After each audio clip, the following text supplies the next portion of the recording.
분당우리교회 주일 소식입니다. 송림분당과 드림센터는 단계적 일상회복을 위한 거리두기 개편 방안에 따라 전체 수용 인원의 50%가 참석 가능하며 사전 신청에 배정받으신 분이 참여하실 수 있습니다. 주중 예배는 별도의 신청 절차 없이 참여 가능합니다.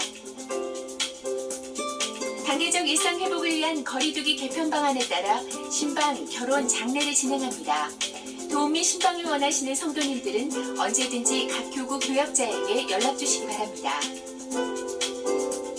수험생을 위한 온라인 기도회가 11월 11일까지 매주 목요일 밤 9시에 유튜브 예수쟁이 TV에서 진행됩니다. 주일학교 전보사 예배는 단계적 일상회복을 위한 거리두기 개편 방안에 따라 현장과 온라인에서 예배를 진행합니다. 보다 자세한 내용은 주보를 참고하세요. 예배의 자리로 나오신 성도님들 주님 이름으로 환영하고 또 축복합니다. 우리 각 가정에서 또 그 예배 본당에서 드림센터에서 어느 곳에서 예배 드리시든지 그 마음의 중심을 받으실 줄로 믿습니다. 우리 이런 기대하는 마음으로 옆에 계시는 분들 반갑게 인사 나누시겠습니다. 참 잘 오셨습니다. 또 주님 이름으로 환영합니다. 축복합니다. 인사 나눠주시고요.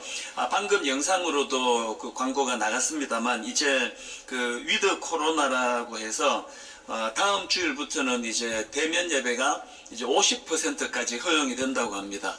근데 사실 이게 지금 그 코로나가 없어진 게 아니기 때문에 지금이야말로 조심할 때라고 생각합니다. 그래서 딱 예배 드리시는 거기에만 집중하시고 함께 식사하는 거라든지 또 당연히 교회에서 식사 제공은 하지 않을 거고요. 그래서 이런 일들이 또 그 후퇴가 되지 않도록 이렇게 꼭 좀 마음을 담아 주시고요.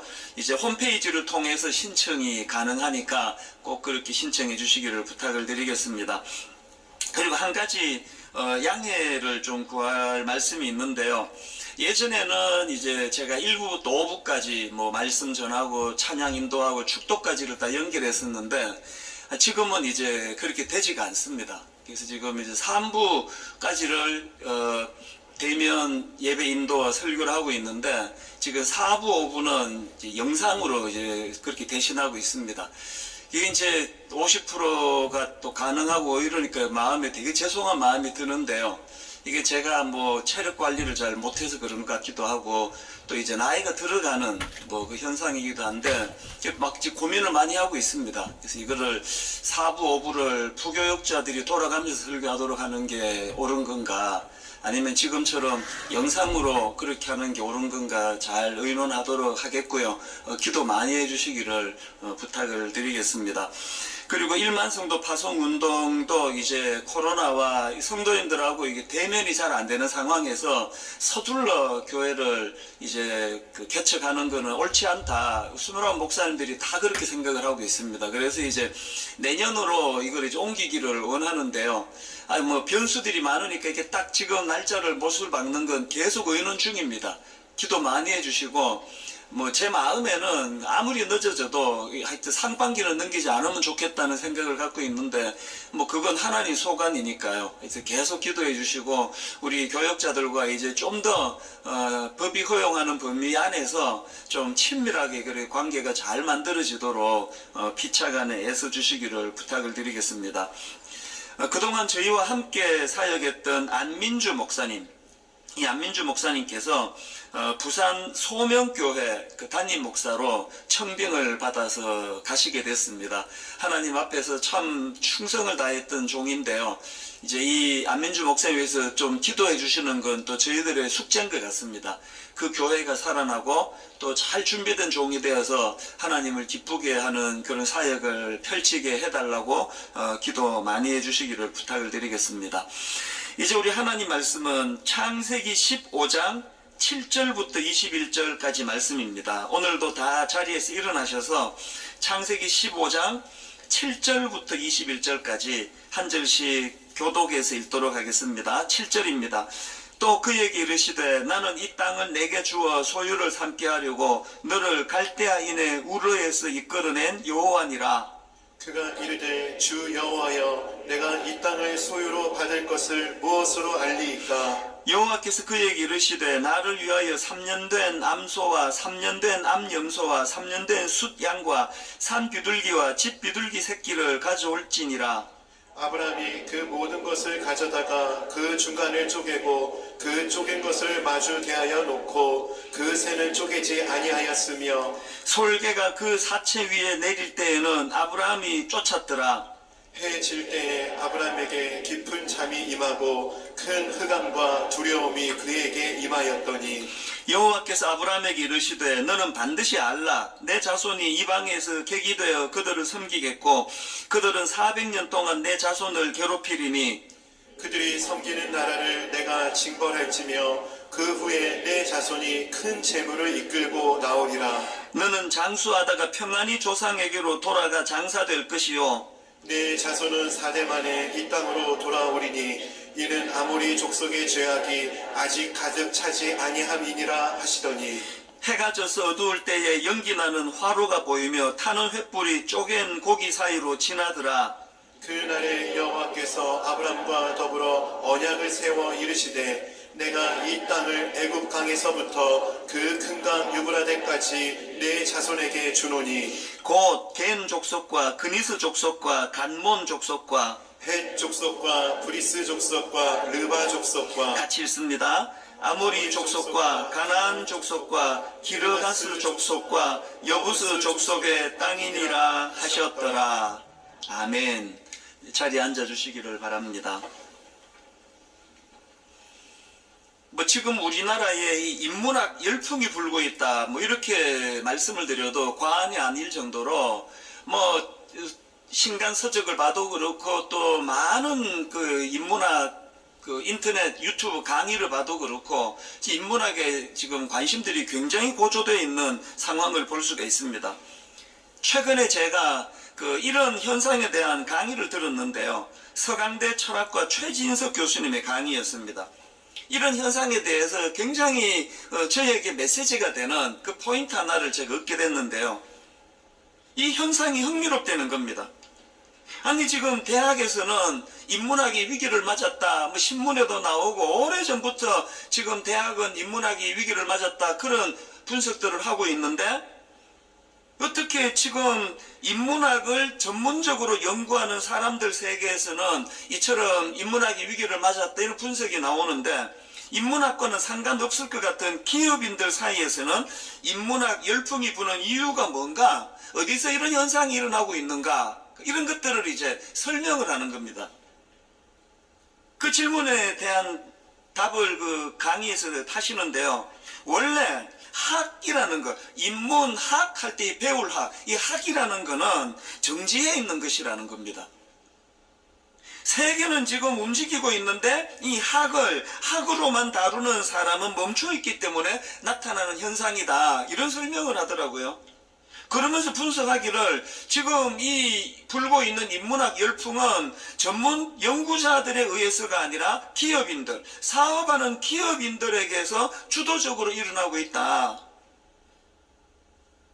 사실 이제 이 기업가들은 굉장히 예민한 촉을 갖고 있는데요. 왜냐하니까 하루에도 몇 번씩 사업이 흥할지 모른다, 망할지 모른다, 뭐 이 생과 사의 경계에 있기 때문에 예민한 감각을 갖고 있지 않으면 생존할 수가 없다는 겁니다. 그런데 그런 예민한 감각을 가진 기업가들이 볼 때 인문학에 투자하는 것이 이게 돈이 되는 거다, 이걸 알았기 때문에 인문학에 대한 관심을 지금 많이 갖고 열풍을 일으키고 있다는데, 뭐 이런 내용을 설명하면서 저도 뜨끔했던 질문 하나를 던집니다. 이런 질문 하더라고요. 왜 기업인들이 대학의 인문학 위기 상황을 외면하고 자기들이 따로 인문학 과정을 만들어서 인문학을 사용하고 있는가? 그 질문에 대하여 또 다른 질문으로 답을 던집니다. 기존의 인문학이 새로운 문명, 새로운 인류를 담아내지 못하고 있는 것 때문은 아닌가? 제가 왜 뜨끔했을까요? 이분이 이제 뭐 강단에서 강의하는 교수님이니까 겸손히 이렇게 분석을 했다고 생각하지만요, 강의 요지가 뭡니까? 세상은 지금 활발하게 움직이고 있는데 그저 멈춰서 있는 것과 같은 사변적이고 이론적인 것에만 머무는 인문학으로는 안 된다, 이 말을 인문학 대신에 제 목회라고 집어넣어 보니까 너무 저의 경고가 되는 겁니다. 아무리 그럴듯한 이론으로 무장이 된 인문학이라 할지라도 그게 삶의 현장에서 그저 이론으로만 끝나는 그런 인문학이라면 지금 생사를 다투는 기업인들 입장에서 별로 의미를 찾지 못한다. 그렇다면 제 설교도 마찬가지 아닙니까? 아무리 그럴듯하게 기승전결 논리가 잘 이루어져도 이것이 그냥 온 세상이 너무너무 변화해 가는데 옛날에 머물러 있던 그런 고정된 생각으로는 안 된다는 거예요. 그래서 제가 며칠 전에 친한 교수님을 만나가지고 그런 얘기를 나누었습니다. 교수님 역할이 너무 힘드시다는 거예요.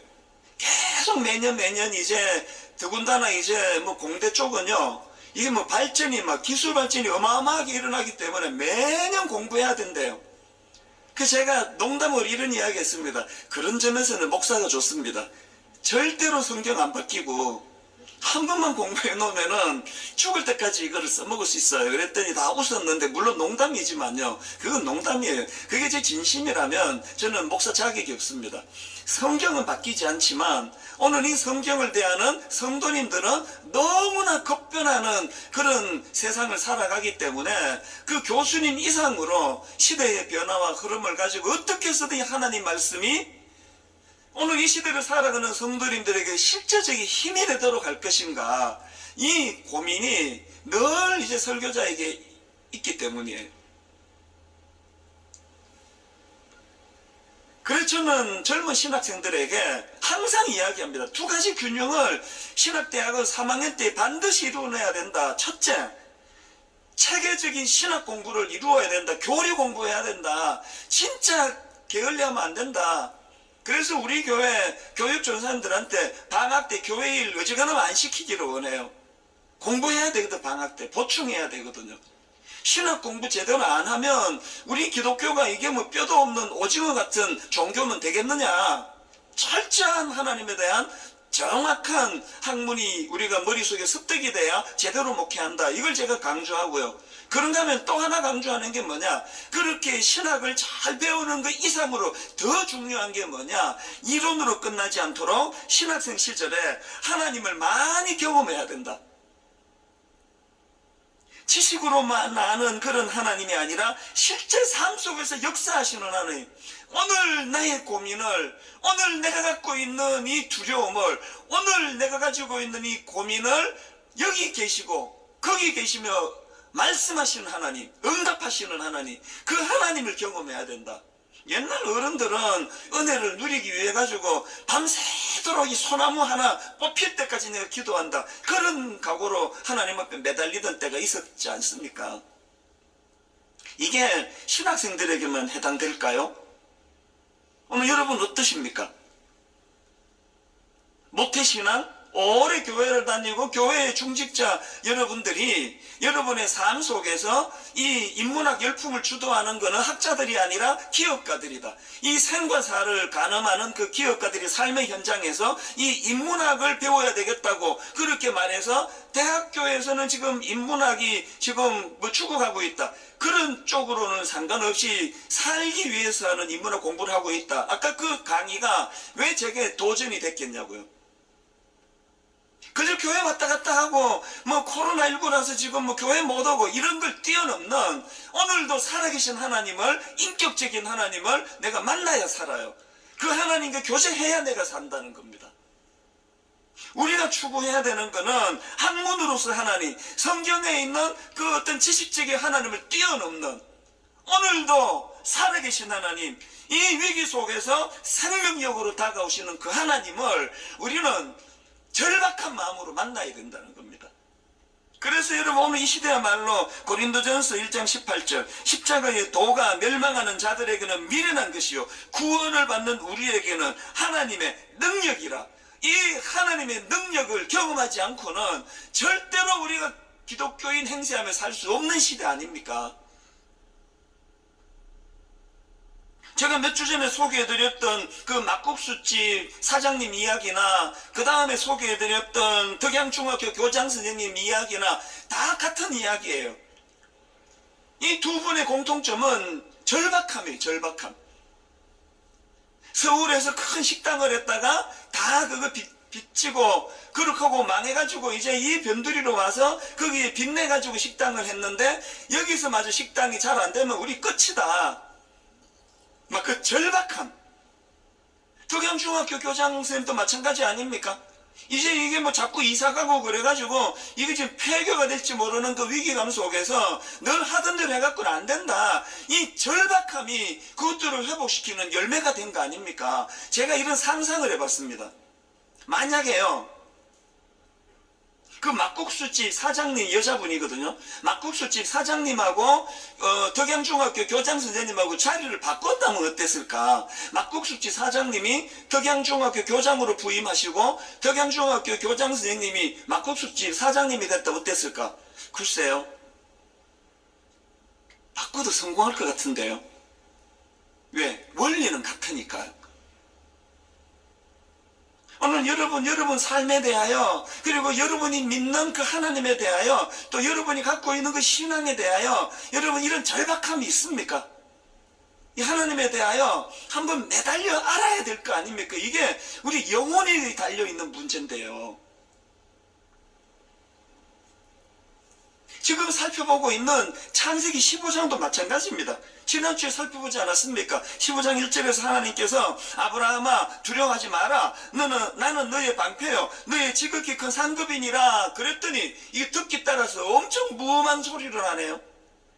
엄청 믿음 없는 소리를 하잖아요. 2절 아브라함이 이르되 주 여호와여 무엇을 내게 주시려 하나이까? 나는 자식이 없사오니. 이게 듣기 따라서 굉장히 이게 하나님 입장에서 버릇없는 그런 얘기 아닙니까? 아니 뭐 그냥 뭐 내가 많이 물려받으면 뭔 소용입니까? 뭐 약속하신 자식도 안 주시는데. 근데 여러분 하나님이 왜 이런 버릇없어 보이는 아브라함의 그 말을 왜 수용했을까요? 하나님은 아시거든요. 이게요, 아브라함이 지금 책상에 앉아가지고 성경 공부하면서 하나님께 그냥 비아냥거리는 얘기가 아니고요. 이 창세기 15장 2절 무엇을 내게 주시려 하나이까? 나는 자식이 없사오니. 이건요 하나님을 향한 아브라함의 절규예요. 절규. 아니 내가 하나님 약속 하나 믿고 내가 지금 갈대아 우르를 떠나왔는데, 하란을 떠나왔는데 약속은 드디어 이루어지고 이게 안 되면 어떻게 되는 거냐고. 제가 신학교 갔을 때 가졌던 절박함이 그거였습니다. 만약에 하나님이 약속을 안 지키는 분이시라거나 만약에 하나님이 안 계신다 한다면, 하나님이 니체가 말한 것처럼 죽은 신이라면 그럼 우리 집은 어떻게 되는 겁니까? 우리 아버지 인생은 뭐냐고요? 우리 어머니는 또 뭐예요 그게? 저까지 이제 목사 되겠다고 신학교를 갔으니까 얼마나 내 마음에 하나님을 간절히 절박하게 하나님을 사모했겠냐고요. 이 절박한 사모함 속에서 살아계신 하나님이 오늘도 일하고 계신다는 거, 그리고 저는 분당 우리 교회에 와서 너무너무 힘든, 왜 나한테만 이런 사명이 주어지느냐고 괴로워하는 시간을 보냈지만, 여러 번 말씀드렸듯이 일만선도 파송운동, 가평우리마을, 드림센터 사회화는 이 끔찍한 무거운 사명을 짊어지고 있었기 때문에, 그래서 두려움도 만약에 사실인데, 이게 오늘 살아계신 하나님을 만나게 하는 너무나 아름다운 도구가 되어서 시간이 지나면 지날수록 저는요, 아, 이게 하나님 나한테 주신 축복이구나. 이게 여러분, 두려움이 없는 건 아무도 없으실 거고요. 마음에 두려움이 많이 밀려오시면은요, 지금이야말로, 그래서 오늘 설교 제목을 제가 절박함이 두려움을 이기는 힘이다. 이게 이제 뭐 설교 제목이 더 길어지면은 이게 설 수가 없어서 이렇게 축약한 거지만요. 여러분, 절박함 자체가 두려움을 이기는 힘이 아니고요. 이 절박함을 가지고 하나님께 나아갈 때, 나의 절박함이 하나님께 부르짖는 도구가 될 때, 이 절박함은 두려움을 이기는 힘이 되는 줄로 믿으시기를 바랍니다. 그래서 저는 오늘 이 현실의 두려움을 이기기 위한 두 가지를 기도 제목으로 좀 제시하고 싶은데요. 우리가 추구해야 되는 게 뭐냐? 여러분, 두려우세요? 첫째, 절박한 심정으로 하나님과 소통하셔야 됩니다. 절박한 심정으로.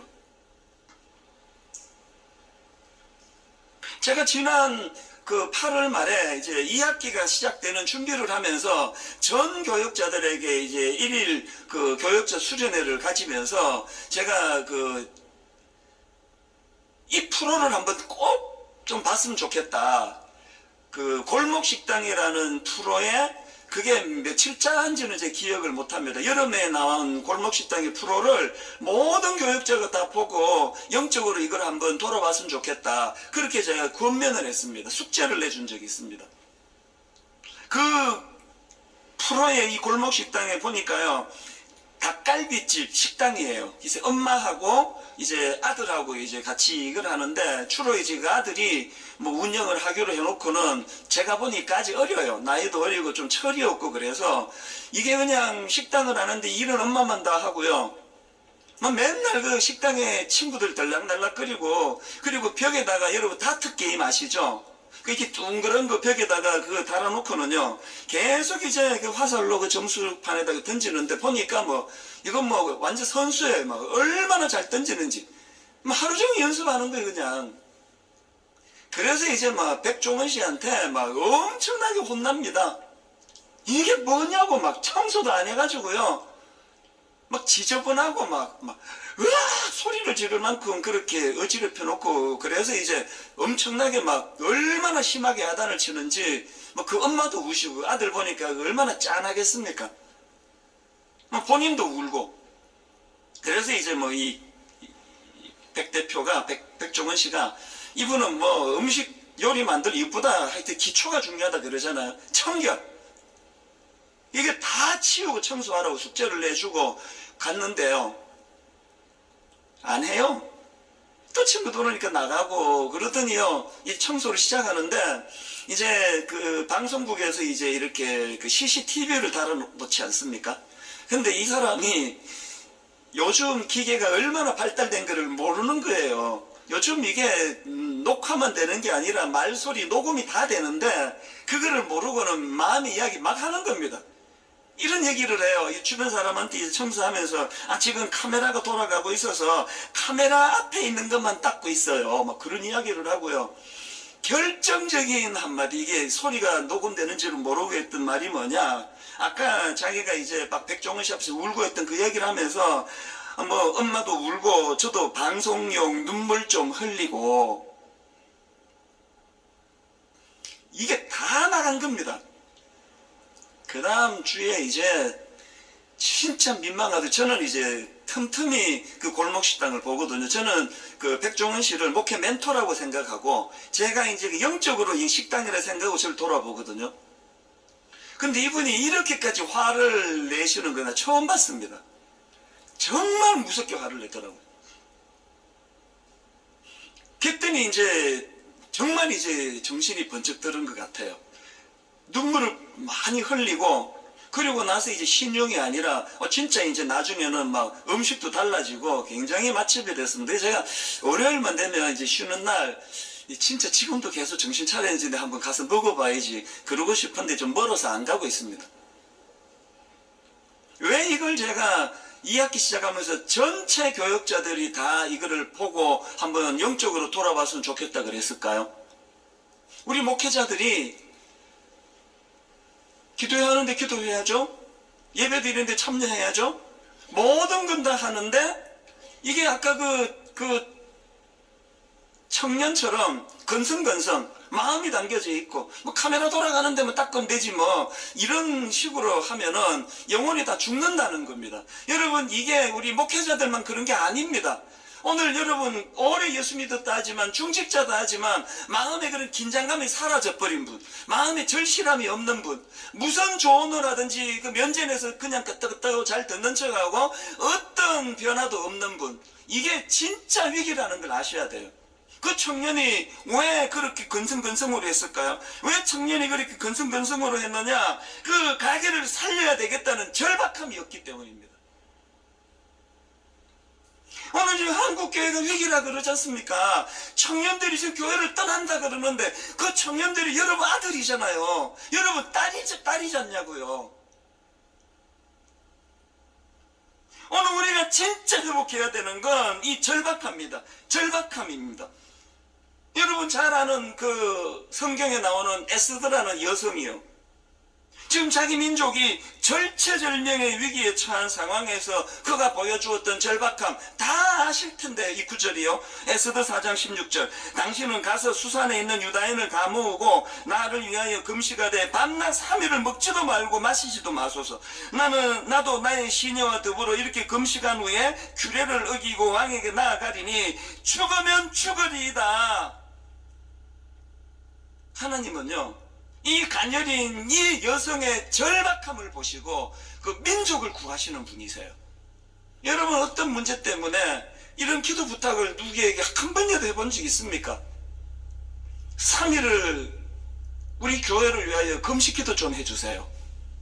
우리나라 지금 뭐 선거를 앞두고 있다는데 우리나라를 위하여 우리 3일 동안 같이 금식기도 합시다. 절박함이거든요. 모세도 마찬가지 아닙니까? 금송아지 사건으로 민족이 멸망당할 위기에 놓여 있을 때 모세는 그 성경에 보니까요 40주 40야를 기도했다고 기록하고 있습니다. 우리 죽기 전에 이런 지도자 한번 만날 수 있겠죠?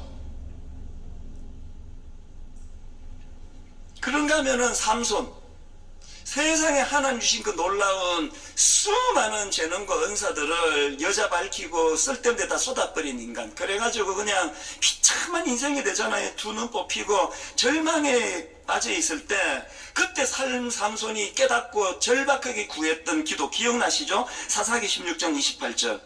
삼손이 여호와께 부르시죠 이르되 주 여호와여 구하옵나니 나를 생각하옵소서. 하나님이여 구하옵나니 이번만 나를 강하게 하사 나의 두 눈을 뺀 블레셋 사람에게 원수를 단번에 갚게 하옵소서.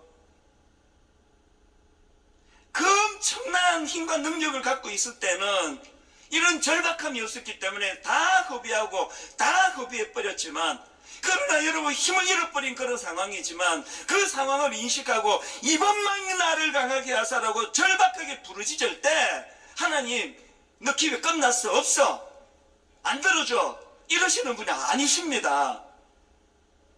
오늘 여러분 벼랑 끝에서 너무 계십니까? 삼손과 같은 처지에 빠진 분 계십니까? 지금이야말로 절박하게 구할 때예요. 하나님 불쌍히 여겨주시고 이번만 나를 강하게 하사. 딱 한국 교회가 구해야 될 기도가 전 이거라고 생각하는데요.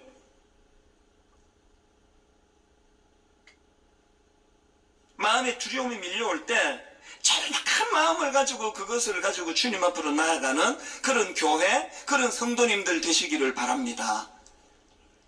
두 번째로요, 현실의 두려움을 이기기 위해서는 하나님께서 주시는 대안이 있거든요. 하나님 주시는 대안을 그냥 수용하지 말고요, 감사함으로 수용하라는 겁니다. 하나님 주시는 대안을 감사함으로 수용하라. 이게 지금 뭔 말인지 설명을 드릴게요. 아까 살펴본 8절에서 참 아브라함이 마음의 두려움을 가지고 질문을 던지지 않았습니까? 8절. 그가 이르되 주 여호와여, 내가 이 땅을 소유로 받을 것을 무엇으로 알리까? 그랬더니 하나님께서 대안을 주시는데요. 9절입니다. 여호와께서 그에게 이르시되 나를 위하여 3년 된 암소와 3년 된 암염소와 3년 된 숫양과 산 비둘기와 집 비둘기 새끼를 가져올지니라. 이게 지금 무슨 명령인가 하면은요, 하나님께서 아브라함이 너무 불안해하니까, 응답이 들이대는 거에 대해 불안하니까 하나님이 네가 이렇게 불안하면 우리 계약을 맺자, 계약을. 그러면서 지금 계약을 맺는데 필요한 준비물들이에요. 아브라함이 이제 이것에 순종해가지고 그 준비물을 준비하는데 10절을 보십시오. 아브라함이 그 모든 것을 가져다가 그 중간을 쪼개고, 이게 중요합니다. 아브라함이 그 모든 것을 가져다가 그 중간을 쪼개고 그 쪼갠 것을 마주 대하여 놓고 그 새는 쪼개지 아니하였으며, 이게 지금 아브라함이 그 짐승들을 쪼개는 게 뭘 의미하는가 하면은요, 자료를 보니까 고대 근동 아시아에서 중요한 계약을 맺을 때 짐승을 잡아서 그 반을 쪼갠다는 거예요. 그리고는 그 계약 당사자들이 그 쪼갠 고기 사이를, 짐승 사이를 지나가는 의식을 한다는 거예요. 이게 무슨 의식이냐? 내가 만약에 약속을 안 지키면 이 쪼개진 짐승들처럼 돼도 좋습니다. 그러니까 이런 의미에서 거기를 통과한대요. 이 옛날 사람들이니까 순진한 이런 의식을 했던 것 같아요. 그런데 제가 이 내용과 관련해서 그 총신대 김정우 교수님의 논문을 보니까요, 그 당시 계약 체결 방식이 두 가지 형식이었다는 겁니다. 하나는요, 상호 동등한 관계에서 맺는 계약이 있고요. 우리도 이제 전세 계약할 때 상호 동등하게 이제 계약을 맺지 않습니까? 그런가 하면은 이 추종 관계로 맺는 계약이 있는데요. 이 차이가 뭐냐? 동등한 관계에서 맺는 계약은 계약 당사자 둘 다 그 행위를 한다는 거예요. 그 쪼갠 짐승 사이를 둘 다 지나간대요. 우리 전세 계약할 때 똑같이 도장 치고 둘이 나누는 건 같은 거죠. 여기에 반해가지고 추종 관계에서 맺는 계약은요, 종만 쪼갠 짐승 사이를 지나가게 돼 있다는 겁니다. 왜 그러는지 짐작이 가는 거 아닙니까? 주인이 왜 지나갑니까? 종을 그 길을 지나가게 함으로 말미암아 내가 이 주인과 맺은 약속을 지키지 않을 때는 저 쪼갠 고기처럼 생명을 잃게 될 것이라는 그런 맹세를 시키기 위해서 그런 계약을 맺는다는 거예요. 제가 이 사실을 알고 창세기 15장을 읽는데요, 전에 없었던 눈물이 여기 있더라고요. 전에 없었던 감동이 있더라고요. 왜 그런지 설명해 드릴게요. 17절 한번 보십시오. 해가 져서 어두울 때에 연기 나는 화로가 보이며 타는 횃불이 쪼갠 고기 사이로 지나더라. 여기 나오는 타는 횃불은 하나님 임재를 상징하는, 지금 누가 지나가고 있습니까? 하나님이 지나가고 계세요. 그리고 이후에 18절부터 제가 눈 씻고 찾아봐도요, 이제 네 차례다, 아브라함이 쪼갠 고기 사이를 지나가는 내용이 없습니다. 뭐가 잘못된 거 아닙니까? 주종 간의 계약을 맺을 때는 종이 지나가야 되는데 종이 주인에게 내가 약속을 안 지키면 저를 이 쪼갠 짐승처럼 죽여도 좋습니다. 그런데 지금 주인이 지나가고 계세요. 이게 왜 은혜가 될까요? 아브라함이나 저나요, 만약에 하나님께서 이 방식으로 하나님이 먼저 지나가시고 나는 약속 지킬 거야, 그 다음에 너 지나가, 너 약속 안 지키면 어떻게 되는 알지, 그랬으면요, 아브라함이나 저나 이거는 죽음의 계약식입니다. 제가 왜 하나님의 대안을 그냥 수용하는 게 아니라 감사함으로 눈물로 수용해라고 강조하는가 하면은, 여러분 지금 막연한 미래에 대한 두려움으로 떨고 있는 아브라함을 위하여 하나님이 이 횃불 언약을 맺어주고 계시는데, 오늘날 이것이 우리에게 왜 감동이 되느냐? 여러분 갈라디아 3장 13절 이 말씀을 잊으시면 안 됩니다. 그리스도께서 우리를 위하여 저주를 받은 바 되사, 그리스도께서 우리를 위하여 저주를 받은 바 되사 율법의 저주에서 우리를 속량하셨으니, 기록된 바 나무에 달린 자마다 어떻게 해요? 저주 아래에 있는 자라 하였습니다. 여러분 오늘 본문의 말씀하고 이 십자가가 연결된다는 것이 충격 아니십니까? 하나님께서는 아브라함이 통과돼야 될 그 쪼갠 짐승 사이를 면제해 주시는 대신에 하나님이 가셨어요. 그리고 아브라함을 위시한 우리 인간들이 하나님 앞에 범했던 이 언약, 계약을 파기한 이 행위에 대하여 독생자 예수 그리스도를 통하여 우리를 대신하여 저주의 자리로 가게 하신 사건, 이게 십자가입니다.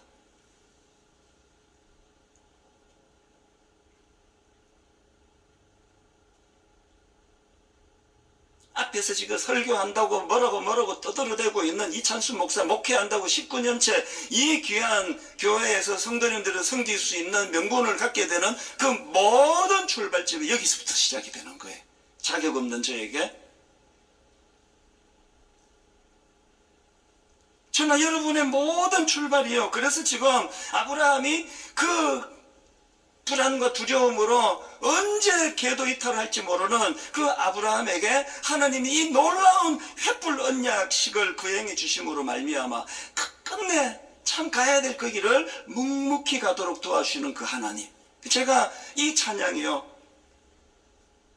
십자가 십자가 내가 처음 볼 때에 나의 마음의 큰 고통 사라져, 오늘 믿고서 내 눈 밝았네, 참 내 기쁨 영원하도다. 저와 여러분의 눈이 밝아지는 건 우리가 성경을 통통 다 통째로 외워서 되는 게 아니고요, 십자가를 통과할 때예요. 막 선한 일을 막 구제하고 막 온 내 모든 걸 다 가지고 그 사람을 구하는 일에 있어서 눈이 밝아지는 게 아니라, 하나님과 이 언약 계약에서 내가 가야 될 쪼갠 짐승을 지나가는 이 일을 십자가를 통하여 주님이 하셨구나. 사명도 마찬가지입니다. 종종 우리가 부르는 이 찬양, 한량없는 은혜, 갚을 길 없는 은혜, 내 삶을 애워싸는 하나님의 은혜. 한량없는 은혜의 출발이 어딘지 아십니까? 나 주저함 없이 그 땅을 밟음도 나를 붙드시는 하나님 은혜, 이렇게 부족함에도 불구하고 여전히 맡겨진 인생길을 뚜벅뚜벅 걸어갈 수 있는 원동력이 어디서 나오느냐? 이 찬양의 그 가사에서 나오는 겁니다. 나의 달려갈 길 다 가도록, 나의 마지막 호흡 다 하도록 나로 그 십자가 품게 하시니. 저와 여러분의 힘의 원동력은 십자가에 있는 줄로 믿으시기를 바랍니다. 여러분 많이 지쳐 계세요? 하나님의 대안인 십자가를 붙드셔야 돼요. 두려움이 많으세요? 저도 두려움이 많아요. 지금 숨기지 않습니다. 그러나 여러분이 생각하는 그 두려움하고는 내용이 조금 다릅니다. 혹시 일마소도 파수 운동이 잘 안 되면 어떡하나? 잘 안 되는 것도 하나님 은혜고 하는 뜻이라고 믿는 사람이에요. 그걸로는 하나도 두렵지 않습니다. 근원적인 오늘 여러분 이 음란하고 악한 온 한반도뿐만 아닙니다. 전 세계를 뒤덮고 있는 오늘 이 상상을 초월하는 이 시대가 저는 두려워요. 거기에 너무너무 무력한 나 자신이 이렇게 많은 성도님들을 인도하고 있는 이 현실이 저는 너무 두렵습니다. 오징어 게임 그래가지고 그거를 제가 기가 막히더라고요. 막 대놓고 사람을 막 그냥 막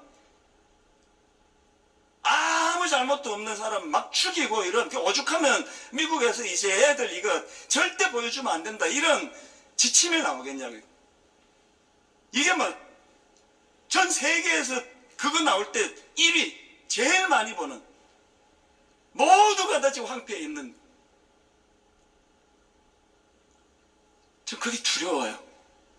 그런데 너무 지금 손발이 잘려버린 것 같은 무기력한 한국교회, 그게 너무 두려워요. 어떻게 해야 됩니까? 하나님의 대안이 십자가 수용하는데 감사함으로 수용하는 겁니다. 지난 8월 달에요, 월드비전에서 연락이 왔었는데, 월드비전 다 아시죠? 참 고맙더라고요. 뭘 제안하는가 하니까 월드비전에서 그 한국교회를 섬기는 마음으로 이제 추수감사주일 한 주 전인 6일 동안에 감사 챌린지를 통한 감사 회복 운동 이런 걸 벌이는데 아마 매년 해오는 것 같아요. 왜 저한테 연락이 왔느냐? 원래는 이제 저 월드비전에서 이런 감사 노트를 이제 제작해서 배부를 하는데요. 그 목사님 감사라는 책을 좀 가지고 이거를 만들고 싶습니다. 그리고 분당 우리에게 쓰고 있는 감사 노트 153을 잘 편집해서 이제 이거를 좀 쓰고 싶습니다. 이게 이제 제작권 문제가 있으니까 허락을 맡으려고 연락이 온 거예요. 당연히 허락하죠. 이게 제 겁니까? 하나님 거죠. 괜찮다고. 그 8월달 일이에요. 그래서 이제 인터뷰도 하고 다 끝났고요. 저는요, 제가 출연했기 때문에 이거 우리 교회에다 쓰면 안 된다는 생각을 좀 강하게 갖고 있습니다. 그거 제 일이지. 그래서 이제 이거를 같이 좀 이제 했으면 좋겠다 할 때 사양했습니다. 우리는 또 우리대로 계획이 있다 그랬는데 한 두석 주쯤 됐는데 새벽에 하나님이 제 마음에 이거 회복해야 된다. 지금 코로나19로 2년 가까이 지금 시달리고 있는 성도들이 남은 11월, 12월 감사로 이거 회복 운동이 벌어져야 된다. 그리고 1만 성도 발송 운동 지금 비록 코로나 상황 때문에 내년 상반기로 연기됐긴 했지만 이 코앞에 있는 거 아니냐. 이게 억지로 막 불평하고 분노하고 이러면서 할 운동이 아니라 감사하면서 자발적으로 일어날 수 있도록 해야 된다.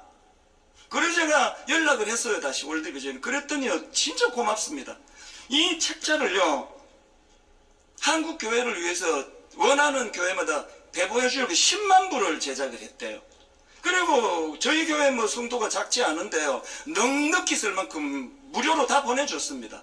그래서 저는 이게 하나님 뜻이라 생각하고 이제 다락방에서 이제 여러분 가정에서 감사를 회복해야 돼요. 여러분 코로나 때문에 눌려있던 이것들을 떨치는 것은 하나님에 대한 예수 그리스도 십자가 이 대안을 가지고 감사의 문을 열고 가야 돼요. 결론을 저는 지난 주 중에 이게 이렇게 팍 스파크처럼 하나님이 떠올려 주셨는데요. 이 설교를 준비하고 대화하고 그러다가 보니까 오래전에 여러분 그 골판지 간증 기억하십니까? 예수 믿기 이전, 예수 믿기 이후. 그래서 골판지를 나는 예수 믿기 전에 이랬고 뒤집어서 예수 믿고 나서 이렇게 됐습니다. 이걸 제가 퍼뜩 떠올려진 겁니다. 그래서 그 영상을 보는데요, 마음이 정말 먹먹해지는 겁니다. 오늘 그 영상을 보시면서 이 설교를 마음으로 좀 정리하시는 그런 시간이 되시기를 바랍니다. 같이 보시겠습니다. 아이에게 집착하며 평온함이 없는 그런 삶을 살았습니다. 그러나 이제는 나의 삶의 주관자 되신 하나님께 모든 것을 맡겨드리며 자유함을 누리며 살아갑니다.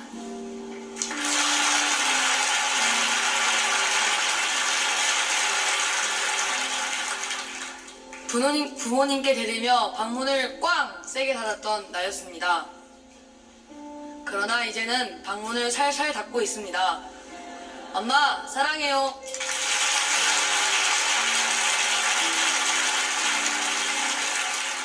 어린 시절 유흥 없이는 살 수 없었던 나. 이제 예수님 알고 예수님 없이는 살 수 없는 제가 되었습니다.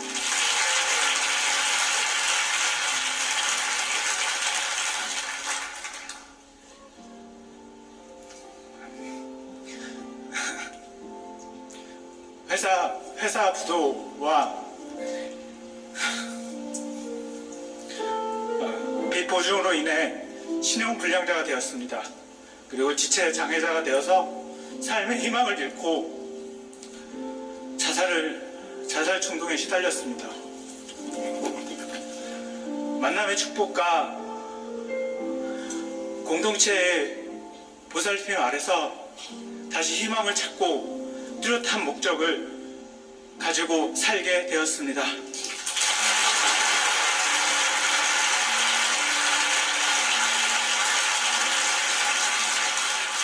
전에는 루저, 외톨이, 센 척하는 겁쟁이였습니다. 이제는 예수님 안에서 내면이 강한 청소년입니다.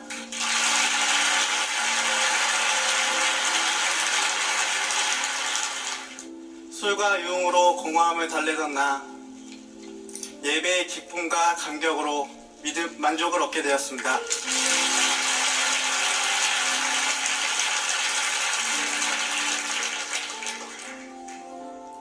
올해 초 폐암 사기 6개월 시한부 인생을 선고받았습니다.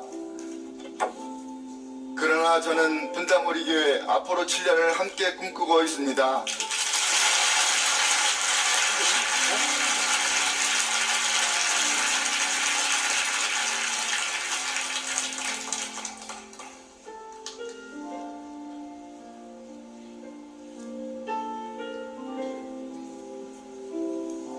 제 나이 90세 우여곡절 끝에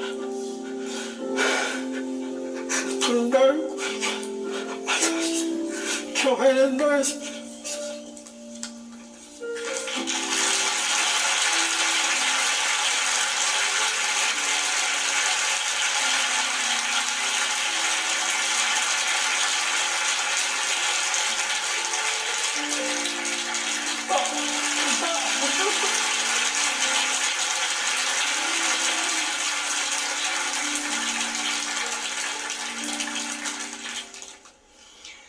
지난주 중에 이 설교 말씀을 다듬고 준비하다가 불쑥 저 골반지 간증 영상이 또 올려졌는데 그걸 찾아서 제가 보면서 어린 중고등학생부터 시작해서 저 할아버지에 이르기까지 예수 그리스도의 십자가가 그 인생에 어떤 영향을 미쳤는가를 보면서 너무너무 가슴이 뜨거워졌습니다. 여러분, 저기 아까 간증하신 짧은 영상에 나오신 분들 중에 두 분이 천국 가셨거든요. 우리 임성재 집사님은요, 매주 목요일마다 노숙인들을 위하여 그 바퍼 이 봉사를 한 번도 빠뜨린 적이 없었어요. 그렇게 주님 사명을 가지고 그것도 기쁘게 행복하게 그 일을 행하시다가 그렇게 주님 품으로 천국 가셨고, 맨 마지막에 나오셨던 우리 어른 강충봉 집사님 올 3월에 천국 가셨습니다. 96세로 제가 병상에서 몇 번 찾아뵙고 또 그 마지막의 과정을 지켜보면서 아내 되시는 권사님이 너무나 평온한 가운데 이게 하나님의 대안, 십자가, 그 십자가를 감사함으로 수용하는 자들의 모습입니다. 오늘 저는 이 찬양으로 오늘 설교 마무리를 하기 원하는데요. 찬송가 310장입니다. 아, 하나님의 은혜로 이 쓸데없는 자 왜 구속하여 주는지 난 알 수 없도다. 우리 가사를 생각하시면서 오늘 설교 말씀 하나님에 대한 십자가, 하나님 그 쪼갠 짐승 사이를 하나님이 가신 그 은혜가 저를 저되게 했습니다. 가사를 기억하며 함께 찬양하기 원합니다.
하시는 주님,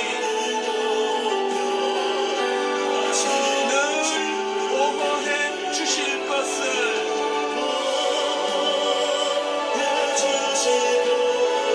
나는 확실히 아네. 왜 내게 굳센 믿음과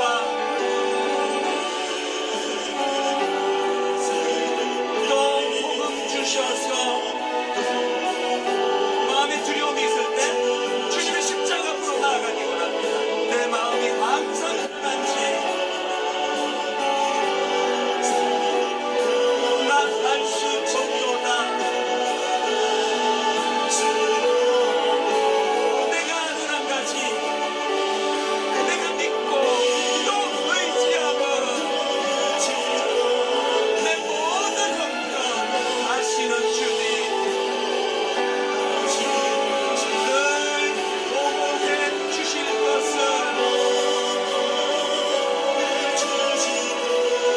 나는 확실히 아네. 주께서 주신 모든 은혜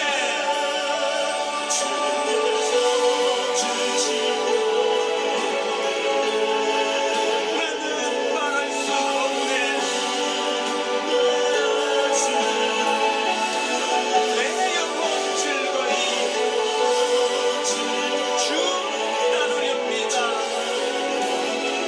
주께 내 삶 드립니다. 오직 주의 사랑에 매여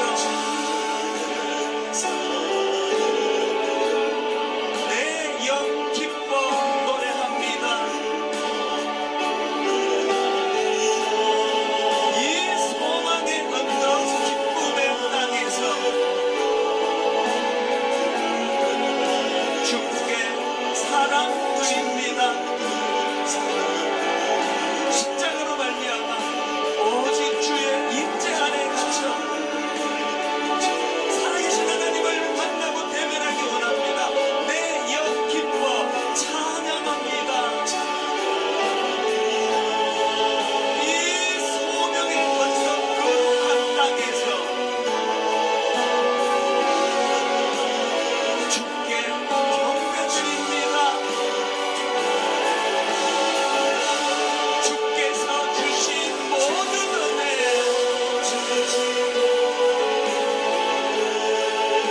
나는 말할 수 없네. 내 영혼 즐거이 주 따르렵니다. 주께 내 삶 드립니다. 우리 마지막으로 다 자리에서 일어나셔서 마음을 다하여 선포합니다. 주께서 주신 모든 은혜, 그 한량한 은혜로 인하여 나는 말할 수 없네. 내 영혼 즐거이 주 따르렵니다.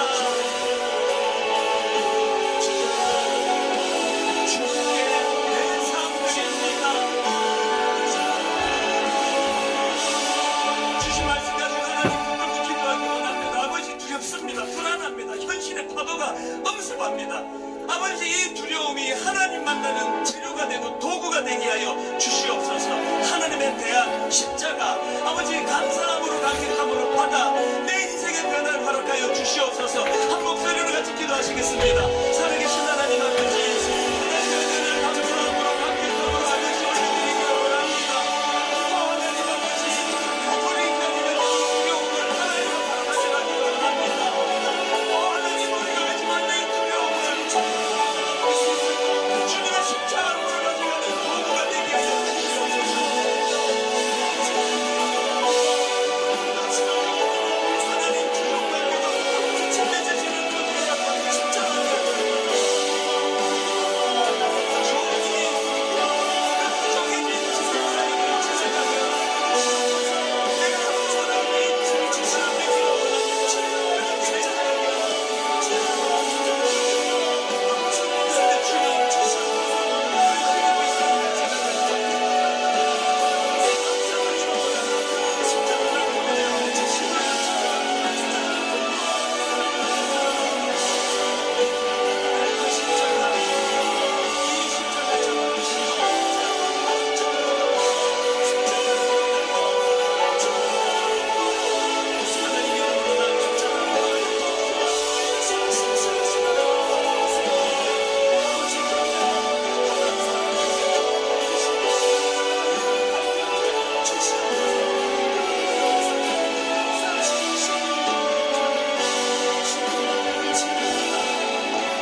되사 그리스도께서 우리를 위하여 저주를 받은 바 되사 율법의 저주에서 우리를 속량하셨으니 기록된 바 나무에 달린 자마다 저주 아래 있는 자라 하였습니다.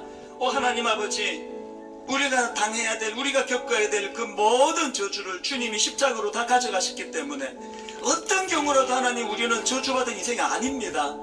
우리는 하나님 복의 통로가 되었습니다.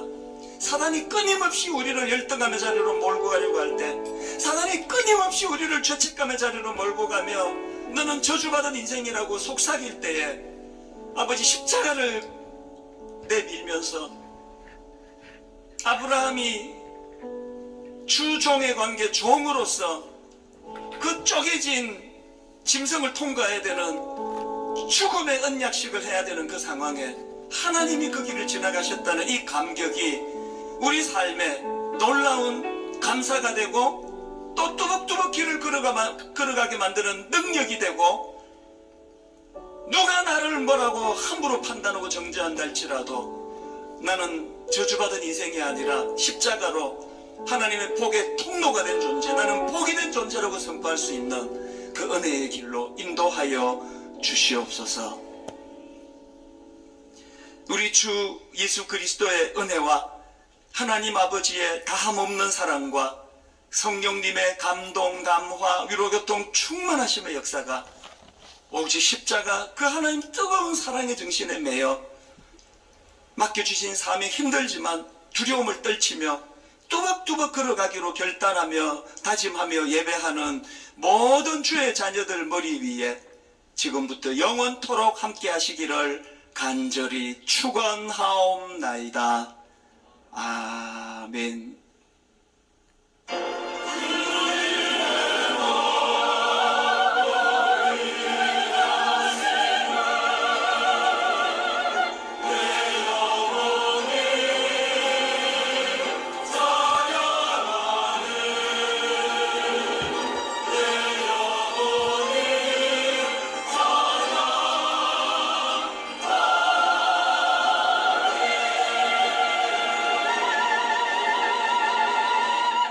한 주간도 은혜 안에서 승리하시기를 축복합니다. 찬양하시며 세상을